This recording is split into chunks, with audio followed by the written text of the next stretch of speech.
Summer बिलोर, एक अगरचे सियासतदान की बेटी और एक सियासतदान घराने की बहू, लेकिन जो आपके ससुराल में आपका जो अपना औरत का एक किस्म का घर होता है, वहाँ पर पहले ससुर का यूं कत्ल हो जाना दहशतगर्दों के हाथों, और फिर आपके शोहर हारून बिलोर का कत्ल कर दिया जाना, क्या था ये सब कुछ?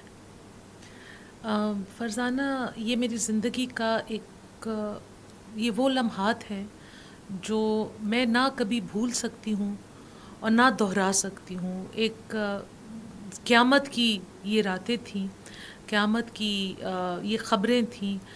जब मेरे ससुर की जब शहादत की ख़बर आई तो उसी दिन मैं और मेरे बच्चे और हारून हम दुबई गए हुए थे। मेरी छोटी बहन की शादी हुई थी, वो दुबई शिफ्ट हुई थी, तो उसकी शादी के बाद हम एज अ फैमिली सारे मेरे वालिदैन भी गए थे कि ताकि उसका हम नया घर देख सकें और उसको थोड़ा सा सेटल डाउन होने में मदद कर सकें। फिर पहुंचते साथ ये ख़बर हमें आई, हमने अभी बक्से खोले भी नहीं थे, बस उसी उल्टे पैर हम वापस आए। और वो जो सफ़र था वो हमारी ज़िंदगी का सबसे लंबा सफ़र था। लगता था कि ये रास्ता ख़त्म ही नहीं होगा। और इस्लामाबाद लैंड करके वापस आए। अंकल के ऊपर ये 5वां सुसाइड अटैक था। 4 दफ़ा उनके ऊपर हमले हुए जो कि मतलब जिसमें वो कामयाब नहीं हुए, जो वो दहशतगर्द थे। और एक दफ़ा तो हमारे घर पे रॉकेट के साथ अटैक किया गया जिसमें सारे घर के शीशे, दरवाजे, चौकाटें सब उड़ के बाहर सड़क पर आ गई। घर का सिर्फ ढांचा खड़ा हुआ था, बाकी उस घर में कुछ नहीं बचा। तो वो भी एक हमने अपनी आंखों से देखा। अंकल की जो ख़बर थी वो बहुत अपसेटिंग थी, बहुत ऑफ कोर्स दिल खरोश थी, लेकिन फिर भी हम इसको एक्सपेक्ट कर रहे थे क्योंकि वो बार बार टारगेट हो रहे थे। वो उस वक्त के जो हालात थे उसमें वॉर ऑन टेरर के ख़िलाफ़ अंकल फ्रंट लाइन पे सबसे नुमाया चेहरा थे। और जिस तरह वो दबंग अंदाज में एग्जैक्टली दहशतगर्दी के ख़िलाफ़ जंग को पराई जंग कहते थे, दहशतगर्दों के ख़िलाफ़ अपना एक वाज़े मौक़िफ़ रखते थे। तो वही वजह बनी और वो हम उनको प्राइवेटली कहा करते थे, उनके बहन भाई उनको कहा करते थे कि आप क्यों आपने इस जंग को अपना लिया है, आपने क्यों इसको ओन कर लिया है। तो वो कहते थे कि ये मेरे बच्चे हैं, तो ये जो बच्चे मर रहे हैं सड़कों पे, ये जो ख़वातीन मर रही हैं, बिलखसूस जब मीना बाज़ार का जो अटैक हुआ था, आई थिंक वो जो मनाजिर वो देख कर आए थे, तो उनके बाद वो टोटली एक बदले हुए इंसान थे, जिसको आप कह सकती हैं सर पर कफन बांध के वो फिरते थे। और बस वो कहते थे कि जी हमारी बच्चियाँ और हमारी बेटियाँ इस तरह बेहुरमती के साथ सड़कों में पड़ी हुई हैं, उनकी लाशें पड़ी हुई हैं, तो बस इसके बाद हमने अब चुप नहीं रहना। तो उनको ख़तरात का पता था और वो जानते बूझते उन्होंने ये सोचा कि कौम के बच्चे मेरे अपने घर के बच्चों से ज़्यादा कीमती हैं, उनकी जानें मेरे बच्चों की जानों से ज़्यादा कीमती हैं। और उन्होंने शहादत को बड़ी बहादुरी से, मैं कहती हूँ, गले लगाया। लेकिन हारून की जो ख़बर थी वो मेरे लिए बिल्कुल एक शौक थी। मैं सोच भी नहीं सकती थी कि इतने कम टाइम में उसी तरीके की ख़बर आएगी, उसी तरीके का वाक़या होगा, फिर से हमारा घर टारगेट होगा। तो ये वाक़या सच्ची बात है बहुत अनएक्सपेक्टेड। आप कहाँ थी उस वक्त? पेशावर में थी, इलेक्शन के दिन थे, घर पे थे। कैंपेन करके मैं वापस आई थी, बहुत गर्मी थी जी। 10 जुलाई था। तो आपको पता है कैंपेन करके हम आते थे तो पसीनो पसान बुरा हालात होते थे।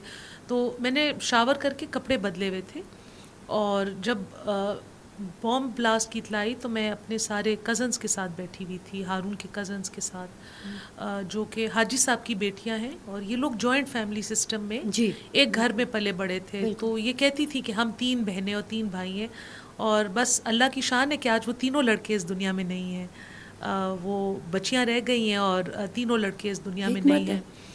कुछ कर नहीं सकते, सिर्फ अल्लाह की रज़ा के आगे हमें राज़ी होकर अपना सर झुकाना पड़ता है जी। तो जब मुझे बॉम्ब ब्लास्ट की इत्ला मिली तो उस वक्त भी मैं नहीं समझ रही थी कि ये लोग मुझे क्या कह रहे हैं, मुझे क्यों कह रहे हैं। میں نے سوچا کہ پتہ نہیں پشاور میں پھر سے کوئی اٹیک ہوا ہے, کون سا گھر ٹارگٹ ہوا ہوگا, کس پہ وہ قیامت گزرے گی جو ہم پہ گزری تھی, لیکن بس کرنی دیکھیں کہ وہ ہمارے ہی گھر پہ دوبارہ گزر گئی.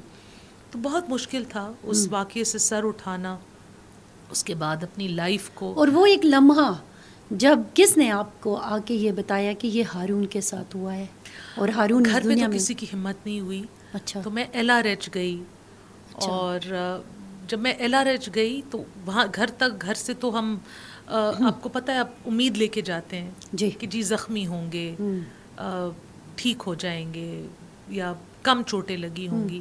لیکن جو میں نے ہاسپٹل میں باہر ہی جو میں نے موڈ دیکھا, لوگ آگ لگا رہے تھے ٹائرز کو, اور جو آئی تھنک وہ ایمرجنسی کی سائڈ کا دروازے تھے ان کو توڑ رہے تھے. جی ہاں, تو پھر مجھے ریئلائز ہوا کہ نہیں, کچھ بڑا ہو گیا, کچھ غلط بات ہو گئی ہے, کچھ بڑی چیز ہو گئی ہے, وہ ہو گیا جو نہیں ہونا چاہیے تھا. اور پھر ہارون کے چچا نے آ کے ہمیں بتایا. میں نے کہا کہ مجھے بار بار کہہ رہے تھے اس کا آپریشن ہو رہا ہے, تو آپ گھر چلی جائیں, اس کا آپریشن ہو رہا ہے. میں نے کہا اگر آپریشن ہو رہا ہے تو مجھے چھوڑیں کہ میں وہاں پہ دیکھوں, ڈاکٹر سے بات کروں. جب میں بہت بضد تھی تو پھر انہوں نے مجھے بتایا, اور اس کے بعد پھر مجھے گھر بھیجا.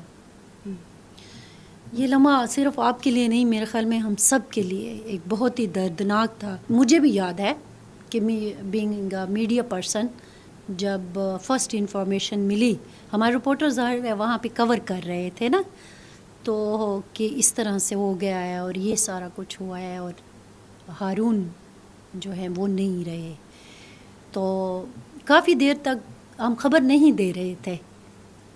آپ جس طرح سے بات کر رہی ہیں نا, پتہ چل گیا تھا, لیکن ہمت نہیں ہو رہی تھی جیسے خبر دینے کی کہ شاید نہیں ہوا ہو, شاید نہیں ہوا ہو. اور یہی سچویشن بشیر بلور کے معاملے میں بھی تھی. لیکن بہرحال آپ نے کہا کہ جو اللہ کی حکمت, اس کے آگے تو ہمارا کوئی بس نہیں چلتا. اس کے بعد ایک زندگی ہے پوری.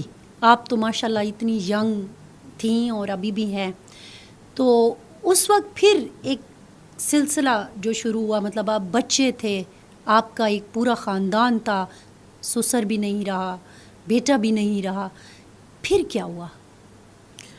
بس کچھ عرصہ تو میری زندگی کا میرے لیے ایک بلر ہے.